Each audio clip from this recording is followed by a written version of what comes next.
माना जाता है। लिंग का मतलब ये होता है, वो वाला लिंग नहीं जो बाकी लोग समझते हैं, ऐसा मैं नहीं, गूगल पे मैंने सर्च किया तो मुझे पता चला, ठीक है? और बाकी ये सब जो है तो इसका तो कोई मतलब ही नहीं बन रहा है कि मतलब ये तो किसी चीज़ का मज़ाक उड़ाना हो गया। ऐसे में तो हम किसी भी कोई भी चीज़ को उठाएँ तो अगर मज़ाक बनाना चाहे तो हम किसी भी धर्मों का मज़ाक बना सकते हैं, किसी भी देवता का मज़ाक बना सकते हैं, ठीक है? हम्म। ये सिर्फ़ हम्म। शिव जी का मज़ाक नहीं, अगर हम मज़ाक बनाना चाहते हैं तो हम किसी का बना सकते हैं, चाहे कोई भी देवता हो मगर अगर हम हाँ, मगर बिल्कुल। दिक्कत ये पड़ गई है ना, ठीक है। हुँ, तो दिक्कत हुँ, ये पड़ गई है कि आप सही कह रही हैं, आप अपनी जगह पर ठीक हैं कि मजाक तो हुँ, सबका उड़ा सकते हैं। मगर दिक्कत हुँ, ये पड़ गई है कि ये आर्य समाजी कर रहे हैं। मसला यहां से शुरू होता है। ये आर्य समाजियों ने ये करना शुरू कर दिया हुआ है कि वो शिवलिंग का मजाक उड़ाएंगे, इसको पाखंड बोलेंगे। अब ये देखें, मैं आपको ना एक बुक दिखाता हूँ, चलो मैं आपको सैर करवाता हूँ एक बुक की और।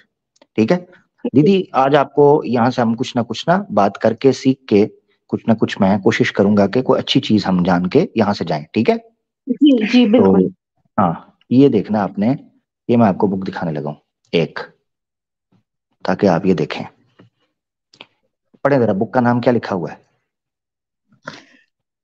शिवलिंग पूजा क्यों? शिवलिंग पूजा क्यों?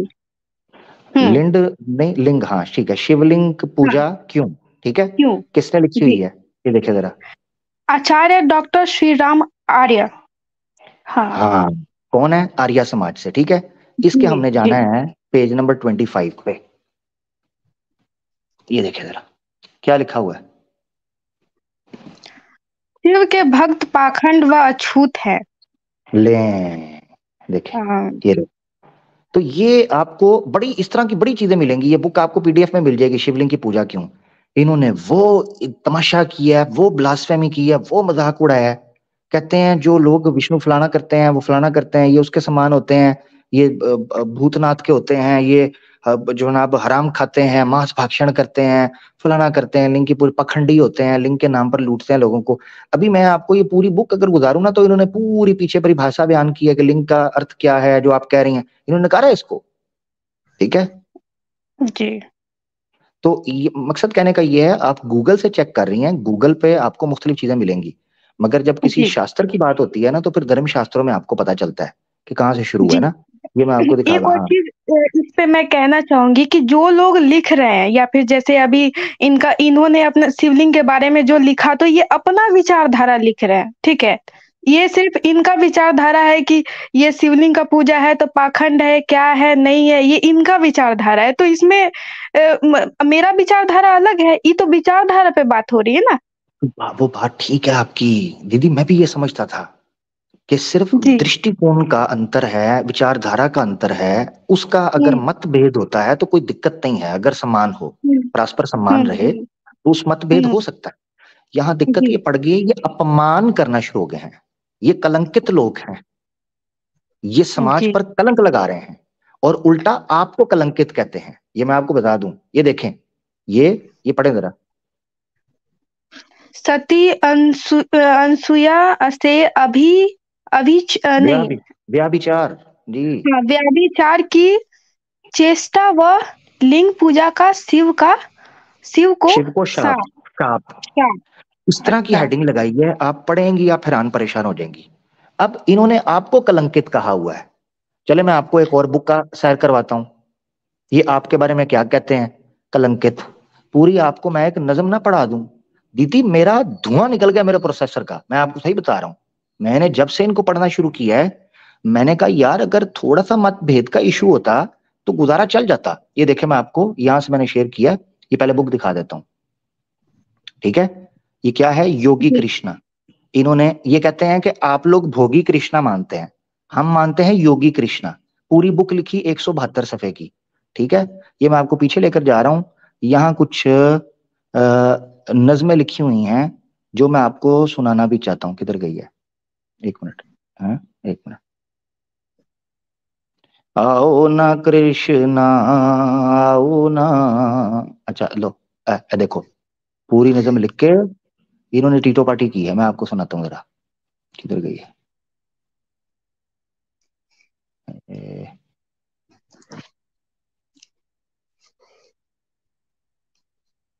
कहते हैं ये सारे ड्रामे करते हैं ये। वो कितने गई है, शुरू में तो नहीं थी कि, हाँ ये देखो, ये देखो, ब्रज चंद्र कृष्ण प्यारे, भारत में फिर से आओ, जन मन से सक रहा है, रस शांति का बहाओ। लो है पूरी नज़म लिखी है। अब आगे देखना, अगर यही बात होती तो रहती। अब श्री कृष्ण क्या कहते हैं, श्री कृष्ण साक्ष बोले, कैसे बताओ आऊं, बदनाम कर दिया है भक्तों ने क्या बताऊं, श्री नंद गर्भला में निद गोद गोप गावे। ठीक है। अब ये पूरी रब लिख के आगे क्या कहते हैं, नवनीत के भंडारी को चोर है बताया, सतिया चरण का पालक, पापों से दूर था मैं। लो जी आगे, रास आदि नारियों से कब मैंने था रचाया, कुब्जा को लक्षणी से कब प्रेम मुझको भाया, जल खेली रत रमनियों के थे वस्त्र कब चुराए, निर्लज्ज पाप कर्मों के दोष क्यों लगाए। आह दीदी क्यों लगाए बताएं अब। तो श्री कृष्णा कहता है क्यों आऊं, ये देखें, देखे पुरानियों, ये आपको कह रहे हैं, ये देखें पुराण मानने हम्म। वाले, ठीक है ना। जी। देखे पुरानियों ने कैसा किया कलंकित। हाँ, अब अब तुम बताओ प्यारे, कैसे घरा पे आऊं। तो ये पूरी नज्म लिखकर, ये पूरी प्लानिंग करके इन्होंने कलंकित कर दिया है इस समाज को।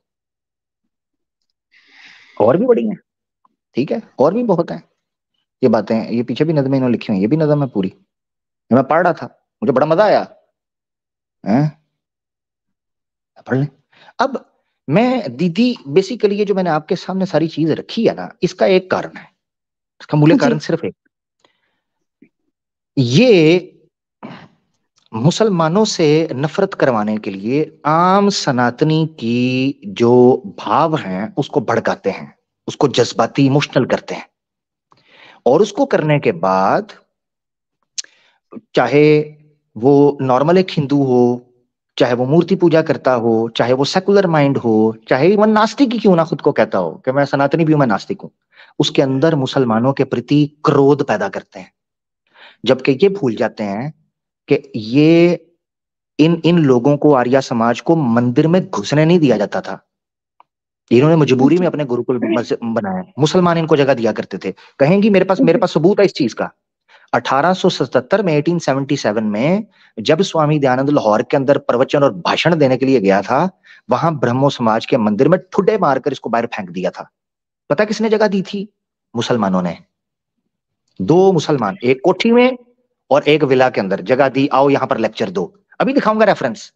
ये सलूक है मुसलमानों के साथ तुम लोगों का, क्यों नफरत डालते एक हो मिनट। हिंदुओं के दिल में। जी सॉरी, आप बोले, मैं काफी बोल गया। नहीं। हाँ, तो मतलब कि ये जो आर्य समाज जो है, ये हिंदुओं को अपने साथ खींचते हैं, मतलब बरगलाते हैं, अपनी बातों में रिझाते हैं। लेकिन ये रिझा तभी पाते हैं जब हिंदू जो है उनके बातों में आ जाते हैं। और मेन कारण हिंदुओं का ये है कि वो ये मानते हैं कि मुसलमान जो है उनका मतलब खान पान सही नहीं है और मूर्ति पूजा का अवहेलना करते हैं। इन कारण से जो है हिंदू लोग जो है आर्य समाज का साथ देते हैं। ठीक है, तो आप हाँ। अगर मतलब कि थोड़ा सा ये स्पष्ट करने की कर सके बाकी जो हिंदू लोग देख रहे हैं उनका, तो पहला मेरा सवाल है हिंदुओं की तरफ से कि हिंदू का कहना मतलब कि हिंदू का सोच ये होता है कि जो मुसलमान लोग हैं वो मूर्ति पूजा क्यों रोकते हैं। पहला सवाल तो ये है। और दूसरा सवाल ये है कि मुसलमान लोग जो है वो ठीक है, गाय हो बकरी हो सब चीज हो, वो तो सारी चीजों में तो जान होता ही है, सही बात है। लेकिन कहने का मतलब ये है कि वो मांस को खाना सही कैसे मानते हैं, हम्म। नॉन वेज दीदी को दिक्कत, खाना सही हाँ मानते हैं। जी ये दो सवाल जो है मेरा। यानी जो आप ये कहना चाह रही हैं कि जो किधर गई दीदी, निकल गई दीदी, जल्दी से वापस आ जाएं, जल्दी जल्दी जल्दी जल्दी जल्दी। दीदी ऐसे नहीं, ऐसे नहीं, बीच रास्ते में नहीं छोड़ना मुझे, बीच रास्ते में ना छोड़िएगा, दिक्कत बड़ी हो जाएगी दीदी, प्लीज। दीदी जल्दी आ जाए, दीदी वापस आ जाए, दोनों चीजों पे बात करते हैं। हो दीदी लगता है सवाल करके निकल गई या खुद ब खुद बैक हो गई, कोई बात नहीं, हम जरूर डिस्कस कर लेंगे, ठीक है जी। बदनाम कर दिया है, कैसे भला बताओ आऊं जी। दीदी वापस आ गई आप, सॉरी, हम हेलो डिस्कस कर लेंगे। हेलो दीदी, जी जी। दीदी वो यूट्यूब बंद कर दें। यूट्यूब, हाँ अच्छा वो हाँ पीछे चल रहा ठीक है है। ना, हाँ हाँ उसको हाँ बंद कर। हाँ। अच्छा, अब आपने दो सवाल पूछे हैं, मगर पहले जी। क्या मैं ये स्पष्ट तरीके से सिद्ध कर पाया हूं कि हम्म जो प्रमाण मैंने रखे कि ये किस तरह क्रोध पैदा करते हैं, किस तरह अभद्र भाषा का और अपमानित भाषा शब्दों का प्रयोग करते हैं किन हम्म। लोगों के प्रति, जो जनाब सनातन है, जो मूर्ति पूजा करते हैं, जी। ठीक है। अब मैं आपको ले चलते हैं, पहले हम जो खान पान है ना उस पर, क्या चीज, हम्म। मैंने ना दीदी इसके ऊपर एक प्रोग्राम किया हुआ है, मेरे चैनल पे पड़ा है, जी जी। मीट मुबारक टू हिंदूज, हम्म सनातनी दोस्तों के लिए मीट मुबारक। उसमें मैंने डिटेल के अंदर प्रमाण दिए हैं कि जो ये कहा जाता है ना हमें, हम पर निंदा की जाती है कि हम मांस भक्षण करते हैं या नॉन वेज खाते हैं, ये चीज गलत हम्म है। अब ये आपके हम्म सामने देखें, हम्म। मैं, आप पढ़िएगा, खुद आप पढ़ें, क्या लिखा हुआ है, ये कौन सी किताब है। ये तो संस्कृत में है, और एक मिनट, राय बहादुर बाबू जालिम सिंह। जालिम सिंह, ये हैं अनुवाद जी। करने वाले, ठीक है, अनुवादक हैं। ऊपर लिखा हुआ है, हम्म। ये उपनिषद है, बृहद अरियन का उपनिषद, ठीक है। बृहद ये हरित। बड़ी, अच्छा। जी बहुत बड़ी उपनिषद है ये, और ये ऋषि जो लिखने वाले हैं यज्ञवल्क्य, यज्ञवल्क्य बहुत बड़े तपस्वी ऋषि थे, वेदों का ज्ञान हम्म भी था और उपनिषद भी लिखे, दो हम्म। पत्नियां थी उनकी, ठीक है। इससे ये संदेह भी जी। खत्म हो जाना चाहिए कि ऋषि एक ही पत्नी या सनातनी को एक पत्नी रखनी है, नहीं, ऋषि यज्ञवल्क्य की दो पत्नियां थी, जाकर चेक कर लें। अच्छा, इसी उपनिषद के अंदर वो लिखा भी है। अच्छा, अब इसका मैं आपको लेकर चलने लगा हूं अध्याय 6 पर, ब्राह्मण चौथा है, और श्लोक बनेगा 18वां। दीदी खुद पढ़े।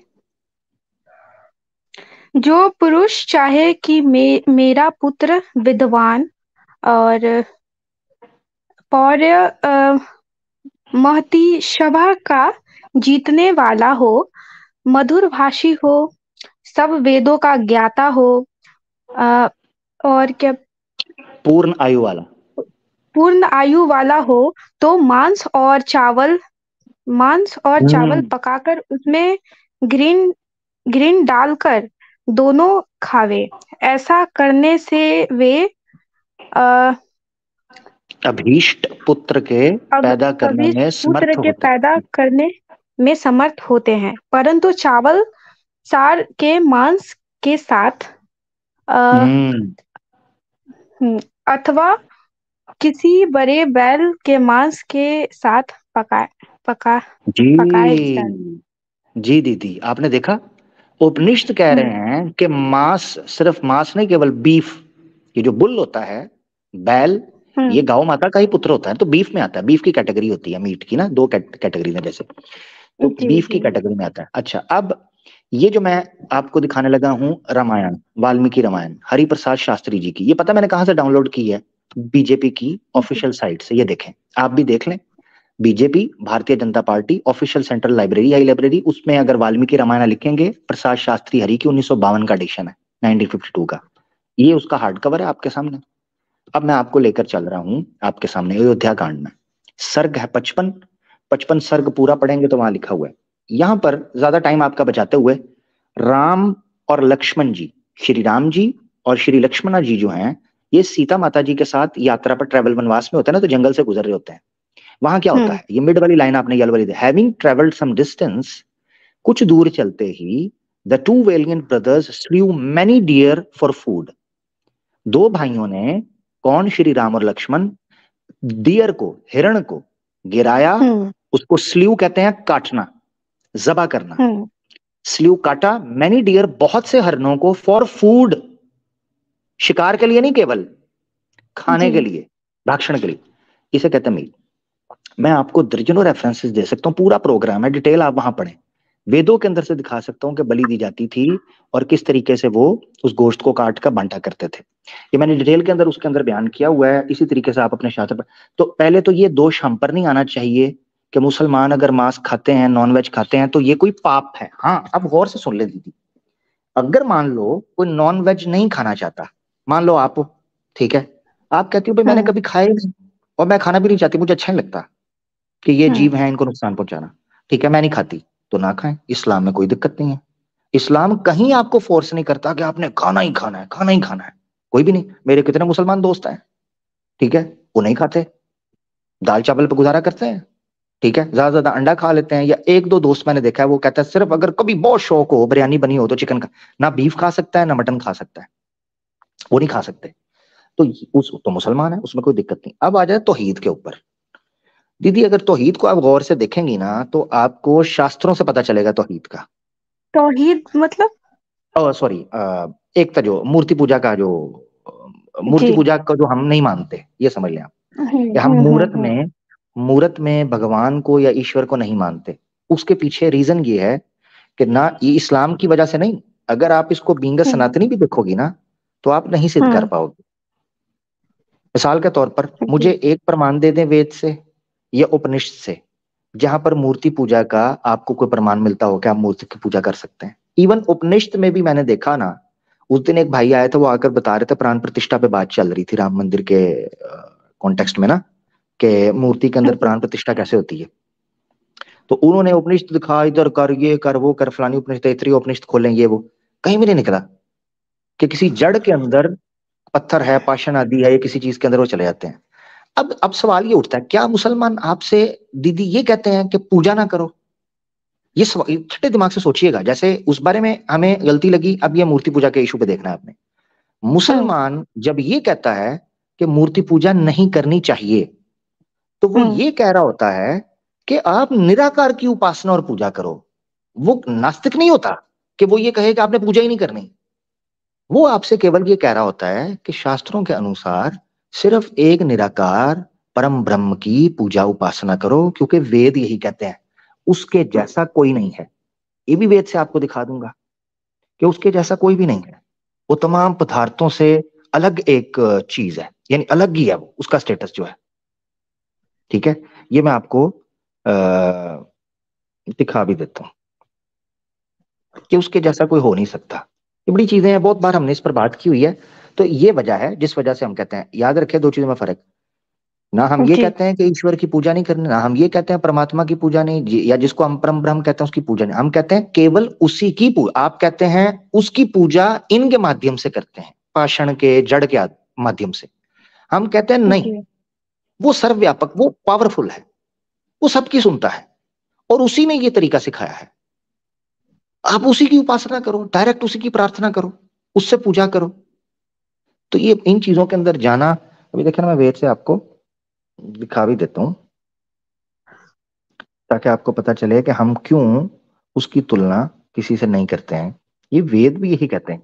असल में दिक्कत ये हो गई है कि जब हम कोई विचार रख रहे होते हैं, तो विचार के पीछे जो व्यक्ति होता है ना, जब वो वाणी, मिसाल के तौर पर मैं हूं, तो मैं चूंकि मुसलमान हूं, तो आप जब मेरी बात सुन रही होंगी ना, आप कहेंगे ये मुसलमान है इसलिए इसकी बात मानने की जरूरत ही कोई नहीं है। जबकि ये देखना चाहिए कि वो प्रमाण सिद्ध से बात कर रहा है कि नहीं कर रहा, ठीक है ना। ये देखना है आप, पहले ये देख लें। ऋग्वेद है, मंडल 1, सूक्त 52 है, मंत्र है 13, ठीक है। ये आपके सामने रेफरेंस आ गया, इसको आप अपने तौर पर जाके चेक करिएगा। जैसे परमेश्वर ही सब जगत की रचना, परिमाण, व्यापक और सत्या का प्रकाश करने वाला है, इससे ईश्वर के सदृश कोई भी पदार्थ ना हुआ और ना होगा। ये देखे, पदार्थ ना हुआ ना होगा, ऐसा समझा कि हम लोग उसी की उपासना करें, बस हमारा केवल ये उद्देश्य है। हम ये कहते हैं दीदी के उपासना करो, प्रार्थना करो, आस्था रखो, मगर उससे रखो कि जो सत्य में इस जगत की रचना करने वाला है, जिसके पास ये शक्ति है कि वो तुम्हारी रक्षा कर सके, तुम्हारी बात को पूरा कर सके। ये इतनी सी बात है। यहां हम में और आप में अंतर हो जाता है, यहां हम सेपरेट हो जाते हैं, एक लाइन में चल रहे होते हैं। यहां से आप भी ईश्वर को मानती हो, परमात्मा को मानती हो, ठीक है, जगत के रचना करने वाले को हम भी मानते हैं। हम अलग कहां से होते हैं? जब आप उसको जड़ में, पाषाण आदि में ढूंढना शुरू कर देते हैं। इतनी सी दिक्कत है। इसमें मुझे नहीं लगता दीदी कि कोई किसी किस्म की कोई दिक्कत होनी चाहिए। बहरहाल आप बात करें, मैंने काफी बोल लिया, सॉरी। जी। तो मतलब कुछ लोग ऐसे होते, एक मिनट, जैसे सनातनी लोग हैं जो, जैसे मेरे परिवार में, जिन्हें ऐसा लगता है कि जो चीज दिखता नहीं है उसे मानते नहीं है। मतलब सनातनी में या फिर बहुत सारे लोग हैं, और मैं उसकी बात नहीं करूंगी, मैं बात करूंगी सिर्फ सनातनी पे। जो कुछ लोग हैं जो मतलब जो दिखता नहीं है उन्हें वो मानते नहीं है। तो मानने के लिए जो है उनको प्रतीक बनाया गया है कि शिवलिंग जो हाँ है, हम भले उसकी पूजा कर रहे हैं, जो एक है, जो निरंकार है, जो कुछ जिनका कुछ आकार है ही नहीं, हम उनकी बात कर हम मतलब हम उनकी पूजा कर रहे हैं, लेकिन उनके माध्यम से कर रहे हैं। तो उसका जो प्रसाद है, क्या मूर्ति पूजा इतना गलत है कि वो जो जो मूर्ति पूजा हम करते हैं और उसका जो प्रसाद होता है, और वो प्रसाद अगर हम बांटे इस्लाम में, मुसलमानों में या हिंदुओं में, तो वो ना खाए, इतना गलत है वो। जी, मैं आपको बताता तो हूँ। कट्टरपंथी तो यहाँ से भी स्टार्ट हो रहा है ना। ठीक है, ठीक है दीदी, अब आपने गौर से सुनना है दीदी, बुरा नहीं मानना। पहले भी मैंने कोई बात जी किया जी तो उसमें बिल्कुल। आपको अगर अगर मेरी बात किसी से भी ठेस पहुंचे ना दिल को, तो मैं पेशगी यानी पहले ही क्षमा चाहता हूँ, ठीक है। जी ये जी आपने, बिल्कुल बिल्कुल। हाँ, छोटा या बड़ा भाई जिस तरह भी आप समझें, मुझे नहीं पता, जिस तरह भी आप समझे अपना भाई समझ के आपने मुझे जी क्षमा करना है। अब आपने गौर से मेरी बात सुनी। जी आपने कहा जी। कि सनातन जो है वो देखकर मानता है, ठीक है ना। लोग हैं वो कहते हैं देखकर। दीदी मैं आपके साथ चलने के लिए तैयार हूँ, कल से मैं मूर्ति पूजा हम्म, करूंगा, मगर केवल एक शर्त है मेरी, उस जी मूर्ति में प्राण प्रतिष्ठा मुझे दिखानी है, फिर मैं मूर्ति पूजा करूंगा। जब आप खुद कह रही हो दीदी, आपने एक नियम रखा कि देखते हैं, आप मुझे जड़ को दिखा रही हो, पत्थर को दिखा रही हो, और क्लेम कर रही हो, आस्था रख रही हो दीदी के प्राण प्रतिष्ठा होगी, मुझे दिखाओ उसमें प्राण कहाँ है, मैं कल पूजा करूंगा आपके साथ। तो मैं भी देखकर सर मानने के लिए प्राण तैयार हूँ। तो। एक मिनट, एक पॉइंट, एक बिल्कुल। पॉइंट, ठीक है, एक हम्म। पॉइंट। अब दूसरे पे आने लगे हैं। अब आ जाते हैं, चलो आपकी आस्था है, आपने लेकर चल हम्म गए, कोई बात नहीं, मैं उसका भी सम्मान करने के। हम्म अब आप कहती हैं जो उसका प्रसाद है वो आप लोग क्यों नहीं खाते? दीदी हम्म। आप नॉन वेज क्यों नहीं खाती? क्योंकि उसमें जीव होता है, उसमें हमारे ही जैसा खून उसमें होता है, हमारे ही जैसा दिल होता है, किडनी हो, सब चीज उसमें हमारे ही जैसा होता जी, है, स्किन भी होता है, सब चीज हमारे जैसा, पैर, हाथ, नाक, मुंह ये सब होता है हमारे ये जैसा। ये, जिसके ये पास सोचने का क्षमता भी, मतलब दिमाग भी होता है, सारा चीज हमारे जैसा होता है। लेकिन साग सब्जी में अगर आप कहते हो, तो साग सब्जी में जो है खून नहीं होता है नहीं हमारे नहीं नहीं जैसा। नहीं नहीं, मैंने वो बात नहीं की, हाँ मैंने वो बात नहीं की। अब ये आपने रखा इमोशनल आर्ग्यूमेंट। रिलीजियस धर्म क्या कहता है, धर्म क्यों रोकता है, उसके पीछे एक रीजन है, पता है क्या है? जी आपने वो जी। बतानी। धर्म का एक लक्ष्य बयान किया जाता है, अहिंसा, ठीक है। धर्म का बिल्कुल। एक लक्ष्य अहिंसा। लक्ष्य लक्षण है जिसे बोलते हैं हम्म, अहिंसा, नॉन वायलेंट होना, अहिंसा। ठीक जी है, अहिंसा। एक नारा बोला जी जाता है, अहिंसा परमो धर्मा, ये भी जुमला जी। बोला जाता है, ठीक है। हाँ बिल्कुल, अब, अहिंसा हाँ, पहला अब धर्म। मैं आपको, यस, कि किसी को नुकसान नहीं पहुंचाना, ठीक जी है ना, ये बेस है। जी अब होता क्या है? जी होता ये है, ये आपने फिलोसफी समझनी है, मैं बड़ा ब्रीफली रखूंगा ताकि आपको फर्क पता चले। जिस जी। तरह नॉन वेज किसके लिए हिंसा होता है, उस जीव के लिए, ठीक है, उस हुँ, जीव के लिए, वैसे ही हुँ, एक मुसलमान के लिए ये हिंसा होती है कि एक ईश्वर की उपासना छोड़ के किसी दूसरे को उसके समान खड़ा करके पूजा की जाए। इसीलिए हमारे यहाँ इस चीज को, यानी आप ये बेस फिलॉसफी समझें, हमारे नजदीक इसलिए प्रसाद खाना किसी गैरुल्लाह का हराम है, चाहे वो कितना ही अच्छा मीठा क्यों ना पकाया गया हो, कितना ही उसमें तड़का शड़का लगा के दाल भाजी अच्छी क्यों ना की गई हो। हम इसलिए नहीं खाते हैं कि हमारी नजर के अंदर वो एक गलत कार्य है। बिल्कुल वैसे ही जैसे आपकी नजर के अंदर नॉनवेज करना एक गलत कार्य है, क्यों? क्योंकि किसी जान को नुकसान। हमारे नजदीक ये है कि तुम उसका राइट, जिसका अधिकार है कि वो पूजनीय है, जिसका अधिकार है कि वो सृष्ट है, जो ईश्वरीय है, जो जगत की रचना करने वाला है, जो सर्वव्यापक है, ठीक है, जिसका कोई आदि नहीं, कोई अंत नहीं है, जिसका कोई आरंभ नहीं है, जिसके कोई माता पिता नहीं है, जो जीवन और मृत्यु से ऊपर है, बल्कि इनका रचना करने वाला है, मृत्यु और जीवन का। उसके अलावा जब आप किसी पाषाण के आगे ये दान पान करते हैं और उसको लेके आते हैं ना, हम उसको इसीलिए अपमान समझते हैं ईश्वर का, हम नहीं खाते। इतनी सी बात है, सिंपल।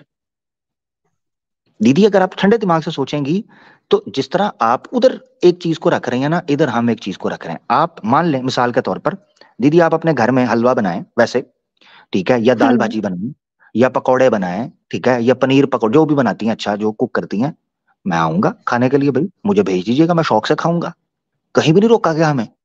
हमें रोका गया है गैरुल्लाह के, यानी एक ईश्वर के अलावा जब कोई खाना होता है हम उसको नहीं खाते। अदरवाइज आप मुझे, मैं तो वैसे ही कहता हूँ मुझे घर का खाना बड़ा पसंद है, तो आप मेरे लिए सैंडविच भेज दिया करें, कोई ना कोई बना के चीज वाला, मैं खा लिया करूंगा। हमें दिक्कत नहीं है दीदी इसमें। कितने ही मुसलमान हैं इंडिया के अंदर जिनके पड़ोसी जो हैं वो सनातनी हैं, औरतें वहां से भाजी तरकारी लेकर आती हैं, यहाँ से ये चावल वगैरह भेज देते हैं, वो लोग चाय बनाते हैं, बिस्किट, वो जाते हैं आते हैं, एक दूसरे की दावत करते हैं। ऐसा कब हुआ है कि हमने कैटेगोरिकल सारे ही सनातनी दोस्तों को या बहनों भाइयों को कहा हो कि हमारे लिए कुछ भी ना बनाना, हम तुम्हारे हाथ का खाते ही नहीं है? नहीं, हम ये नहीं करते। अब मैं आपको बताता हूं कि सनातन धर्म के अंदर क्या पूछा आपने, कहा ना कट्टरता। चले अब आपको एक जी। रेफरेंस दिखाता हूँ, एक रेफरेंस और दिखाता हूँ। ये आपने आपने समझना है मानसिकता को, ताकि आपको पता चले। ये रेफरेंस भी आपके लिए हम दिखाते हैं। इसी जगह जब स्वामी दयानंद लाहौर गए ना, तो लाहौर में उनसे ये सवाल पूछा गया। अब आप सवाल का एंगल देखना और आपको पता चलेगा कि कितनी कट्टरता भरी हुई थी। जो हम आज लोग, हमें कहा जाता है ना कि जनाब आप जो है ना वो तो, एक मिनट जरा, किधर गया, इसको छोड़ के तो यहां से मैं निकालता हूँ, एक मिनट रुकिएगा जरा। ये भी आपको मैं दिखाता हूँ कि लोग सवाल कैसे पूछ रहे थे, ठीक है। ये देखना जरा, यही जो बुक मैंने अभी दिखाई थी स्वामी दयानंद की टीचिंग, वहां ब्रह्मो समाज के कुछ पंडित मौजूद थे। उन्होंने सवाल क्या पूछा, अगर आपने सवाल देखना है। ये आमतौर पर मुसलमानों को दोष दिया जाता है गलत फहमी की वजह से, मिसअंडरस्टैंड। मैं नहीं कह रहा कि आप गलत है, मैं कह रहा हूं कि ये बात गलत फैल गई हुई है।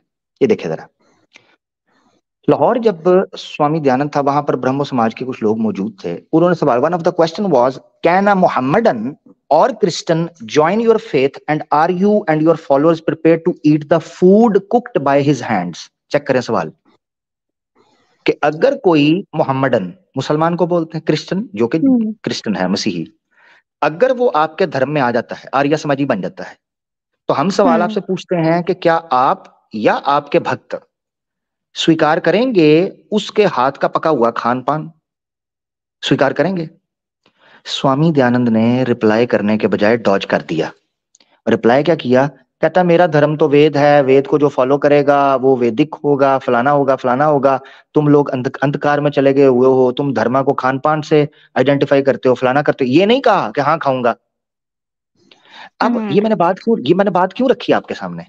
इसलिए रखी, एक तरफ आर्य समाज का बानी स्वामी दयानंद है जो क्या हम्म। बात कर रहा है, और एक तरफ ब्रह्मो समाज यानी सनातनी है जो मंदिर के अंदर ये सारी गुफ्तगू चल रही थी। उसके बाद ये सवाल हुए हैं, तो पूछा क्या जा रहा है कि क्या मुसलमान या क्रिश्चियन।